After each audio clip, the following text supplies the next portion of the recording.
তার মানে কি মুক্তিযুদ্ধের সন্তান নাতিপুতিরা কেউ মেধাবী নেই, যত রাজাকারের বাচ্চারা নাতিপুতি হলো মেধাবী, তাই না? জুলাইয়ের কথা আসলে বলতে গেলে এখন পর্যন্ত খুবই সেই স্মৃতিগুলো মনে করলে খুব এক ধরনের ট্রমার মধ্য দিয়ে কাটে। কারণ আমি যদি এভাবে আলাদা করি, প্রত্যেকটা স্মৃতি গুরুত্বপূর্ণ, কিন্তু এভাবে যদি আলাদা করি তাহলে আমার মনে পড়ে 2 আগস্টের একটা পিকেটিং হচ্ছিল শাহবাগে। হুট করে মানে আমরা এদিক থেকে শাহবাগ থেকে পল্টনের দিকে যাচ্ছিলাম। তো সেই পল্টনের দিকে যাওয়ার সময় মাঝখানে শাহবাগের মোড়েই হুট করে একদল ছাত্রলীগের কর্মী এবং পুলিশ সহ এসে এমন পিকেটিংয়ের শিকার হয়ে, আমরা হামলার শিকার হই, যে যেখানে পারে ঢুকে যাচ্ছিল, কেউ বারডেমের ভিতরে ঢুকছিল, কেউ মানে আশেপাশে কোনো বিল্ডিংয়ের মধ্যে ঢুকে যাচ্ছিল। এর মধ্যে দুইটা মানে আমরা ফায়ারের শব্দ শুনছি, কিন্তু আমরা মনে করলাম যে সেটা হয়তো রাবার বুলেট, কিন্তু সেটা আনএক্সপেক্টেড যে দুজন স্টুডেন্ট একদম সামনেই পড়ে যায় এবং আমরা আসলে তাদের জন্য কিছু করতে পারি না। আমরা মানে যে যার মতন, আমার মনে আছে আমি আসলে বারডেমের ভেতরে আমরা সবাই একটা গ্রুপ মিলে ঢুকছিলাম।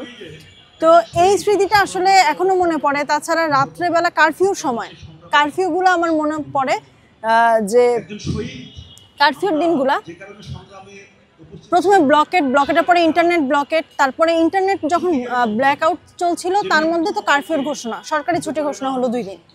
সেই একদিন কারফিউর মধ্যে এরকম একটা অবস্থা। আমরা তো কারফিউর মধ্যেও বের হয়েছি, ফোন ফ্ল্যাশ মেরে বের হতাম প্রতিদিন, যেহেতু ফোন চেক করার একটা আতঙ্ক থাকতো সবসময়। ফোন ফ্ল্যাশ মেরে ফেসবুক, মেসেঞ্জার, হোয়াটসঅ্যাপ আনইনস্টল করে বের হতাম, তারপরেও আতঙ্ক কাজ করতো পুলিশ দেখলেই।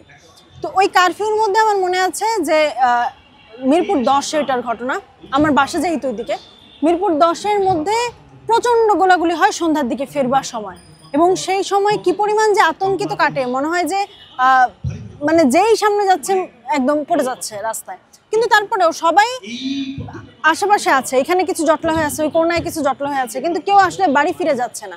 এই যে একটা তাড়না যে আসলে দেশকে মুক্ত না করে ঘরে ফিরে যাবে না, আমার মনে হয় স্বতঃস্ফূর্তভাবে একদম ছাত্র জনতা, ছাত্রের মা বাবা ভাই বোন সবার মধ্যে সেটা আসলে তখন আমরা স্বতঃস্ফূর্তভাবে পেয়েছিলাম। এই স্মৃতিগুলো আসলে ভাবলে ভালোও লাগে, আবার কিছুটা আসলে সেই মানে প্যানিকও হয়ে যায়।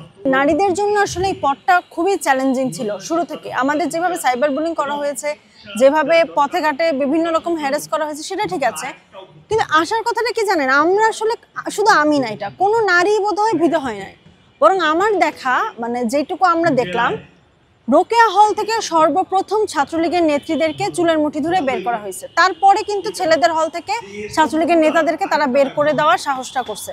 মিছিলেও সর্বপ্রথম মেয়েদের হলে কিন্তু তালা থাকে, রাত 10টার পর থেকে তালা, মানে 9টার মধ্যে ঢুকে যেতে হয়, বন্ধ হয়ে যায়, 10টার পর থেকে তালা থাকে। মেয়েরা তালা ভেঙে যে রাত্রেবেলা মিছিলে বের হলো সর্বপ্রথম, এরপরে কিন্তু সবাই রাজুতে জমা হচ্ছিল এবং ছেলেরাও এসে সেই মিছিলে একসাথে জমাটা হলো। ফলে এই জায়গাটা আমি খুবই মানে আশা নিয়ে বলি যে আমাদের মেয়েদের উপর যতই থ্রেট আসে, কিন্তু আমরা সবসময় মিছিলের অগ্রভাগে থেকেছি, মেয়েদের অংশগ্রহণটা সবসময় বেশি ছিল। এমনকি যদি বাইরের বহির্বিশ্বেও যখন ফ্যাসিবাদ সরকার এরকম এক ধরনের একটা প্রতিচ্ছবি তৈরি করতে চেয়েছিল যে আমাদের এই আন্দোলনটা নাকি ইসলামিস্টদের উত্থান, তো সেইটা আসলে বহির্বিশ্বে এই ইমেজটা যে আসলে মেয়েরা, ওয়েস্টার্ন পড়া মেয়ে, সাধারণ মেয়েরা, যে সকল নারীরা যে বের হয়েছে, এই ছবিগুলো কিন্তু আসলে তাদের এই প্রপাগান্ডাকে যে ভুল সেটা প্রমাণ করতে খুব মানে সহায়তা করেছে। আমি এটা সবসময় বলি যে 71-এও অস্ত্রের বিপরীতে অস্ত্র ছিল, কিন্তু এইবার এমন একটা সময় আমরা ছিলাম যেখানে সমস্ত রাষ্ট্রযন্ত্র, সমস্ত পুলিশ প্রশাসন, ট্যাঙ্ক, অস্ত্র সব একদিকে ছিল, আর আমাদের ছাত্রদের হাতে ছিল বড়জোর একটা কাঠের টুকরা, একটা ইটের পাথর, এগুলো ছিল আমাদের অস্ত্র, আর ঢাল ছিল হচ্ছে আমাদের বুক। আবু সাইদ যেমন বুক পেতে দিছে না, তো এইরকম আসলে প্রতিটা স্টুডেন্টদের কাছে কিন্তু ঢাল হিসেবে তার বুকটা ছিল, আর কিছুই ছিল না। এইগুলো নিয়ে আসলে, অথবা অনেক সময় দেখছি যে মেয়েদের হল থেকে একটা রান্না করার একটা চামচ, এগুলো তারা নিয়ে মানে যার যা ছিল তা নিয়ে বের হয়েছে। কিন্তু আসলে মানে কথা ছিল যে মরবো, এটা আমরা জানতাম যে আমরা হয়তো বা এই অস্ত্র দিয়ে তাদের সামনে কিছুই না, কিন্তু আমরা জিতে ফিরবো এটাও আমাদের মনে একটা, আমরা নিশ্চিত ছিলাম যে কতগুলো লাশ লাগবে, কত রক্ত লাগবে, কিন্তু রক্তের বন্যা এবার আমরা অন্যায়কে ভাসিয়ে দিব। আসলে বিষয় হচ্ছে আকাঙ্ক্ষা যতটা ছিল সেই জায়গা থেকে হতাশ, এটা একদম স্পষ্ট বক্তব্য। কারণ এখন পর্যন্ত আসলে সেই বিচার বা আহত নিহতদের পুনর্বাসন বা হচ্ছে আমরা আসলে যে ফ্যাসিবাদের বীজগুলো সকল জায়গা থেকে রাষ্ট্রের রন্ধ্রে রন্ধ্রে উৎখাত করা, মানে আমরা তো শুধুমাত্র এক দল কে সরিয়ে আরেক দলকে বসানোর জন্য অভ্যুত্থান করিনি, আমরা টোটাল এই কাঠামো, এই সিস্টেম, এই কাঠামোটাকে আমরা তন্ত্রটাকে আমরা উৎখাত করতে চেয়েছি। কিন্তু সেই যে বীজ এখনো রাষ্ট্রের বিভিন্ন জায়গায় জায়গায় রয়ে গেছে, এটার জন্য আসলে কোনো একক ব্যক্তিকে আমি দায়ী করব না। আমার মনে হয় যে অভ্যুত্থানের সরকার একটু দুর্বল, সে একটু ভীত, এই সমস্ত কারণ হতে পারে। তবে আমার মনে হয় যে তার এইটুকু মাথায় রাখা উচিত জনগণ তার সাথে আছে, ফলে এই কাজগুলো আরো এখন অবশ্য আমরা দেখতেছি ঐকমত্য কমিশন বা আপনার সংবিধান সংস্কার কমিশন এগুলো গঠন হচ্ছে, ফলে আমরা আশাবাদী, কিন্তু এগুলো আরো এর গতিশীলতা বাড়ানোর দরকার। দেখুন, আমরা কিন্তু আমাদের ইতিহাস কিন্তু এটা আছে যে আওয়ামী লীগ মুক্তিযুদ্ধের নেতৃত্ব দিয়েছিল, তাদেরকেই আমরা পরবর্তী 2 বছরের মধ্যে 72-এর নির্বাচনের পর থেকেই আমরা বাকশাল গঠন করার দিকে অগ্রসর হতে দেখেছি। লুটপাট, কম্বল চুরি, মানে আমি আসলে বলতেও চাই না, ইতিহাস সবাই জানে বোধ হয় যে আমরা কি পরিমাণের আসলে সবচেয়ে বড় স্বৈরশাসকটা হয়ে উঠতে দেখেছি।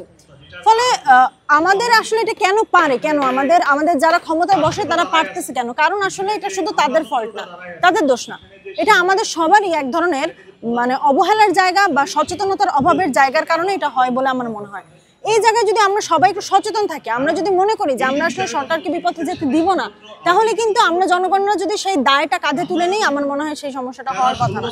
আর প্রতিনিধি বলতে আসলে এই অভ্যুত্থানের সরকার তো পুরো দেশের সরকার, 2% আওয়ামী লীগ আর তার একেবারে সুবিধাভোগী ছাড়া আর কে এই অভ্যুত্থানের বিরুদ্ধে ছিল? কেউ তো ছিল না। একেবারে রিক্সাওয়ালা মামা থেকে শুরু করে মানে ফুটপাতের মামা, তারপরে স্টুডেন্টদের মা বাবা, যে মায়েরা জীবনে রাজনীতির আগে পিছনে ছিল না, কে ছিল না বলেন? একদম ধান লাগাচ্ছে সেই চাষিটা উঠে আসছিল, তো সবাই ছিল এখানে। আমরা দেখছি যে ঢাকা বিশ্ববিদ্যালয়ের হল থেকে যখন ছাত্রছাত্রীদেরকে নেমে পিটাচ্ছে, তখন আমাদের হকার মামারা এসে আমাদেরকে বাঁচাইছে।